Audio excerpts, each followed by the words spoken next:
jsem Simča a tohle je moje první video na YouTube.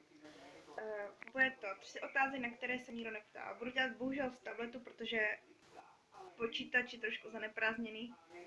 Takže první otázka. Spíš s otevřenými nebo s zavřenými dveřmi? S otevřenými. Bereš si domů šampony nebo kondicionéry? Neberu, mám vlastní. Ukradla jsi někdy dopravní značku? Neukradla. Spíš s roztaženými nebo zataženými závěsy? Zataženými. Používáš postní nálepky? Nepoužívám. Vystřeluješ si kupony z časopisů? Ne. Byla by ti milejší, kdyby napadl medvěd nebo roj včel? Ani jedno. Máš špihy? Nemám. Usměješ se vždycky na fotkách? Jak kdy? Počítáš někdy kroky při chůzi? Ze školy do školy? Jak kdy? Kdy jsi naposledy stanovala? 14 dní, 3 týdny zpátky asi.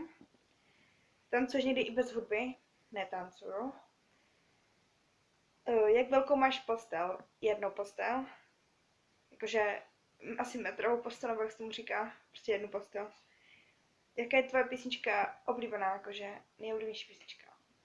Jo. To zrovna nevím. Ale jakože jich je víc, poslouchám skoro všechno. Vadí ti, když kluci nosí růžovou? Nevadí. Je hezká, prostě jako holkám se líbí. A na klukách trošku vypadá divně, ale nevadí mi to. Díváš se na kreslené filmy? Nedívám. Jaký je tvůj nejoblíbenější film?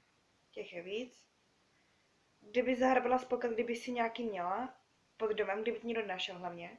A samozřejmě, abych se k němu dostala nějak. Do čeho si namláčíš kuřecí nugetky? Kuřecí nugetky nejím. Tvoje oblíbené jídlo? Svíčková. Na které filmy se můžeš koukat pořád a stále se ti líbí? Scary movie, takový ty komedie. Koho jsi naposledy políbila? Svýho kluka. Byla jsi skautka? Nebyla jsem skautka. Nechala by ses vyfotit na háru časopisu?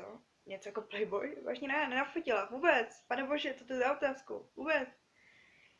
Když jsi naposledy psala dopis na papír? To už je fakt hodně dlouho. Tak, jestli se vám tady tohle video líbilo, tak mi dejte odbírat, anebo prostě like, nebo dislike, nebo k tomu něco napište, abych věděla, co mám dál dělat. A tak, čau.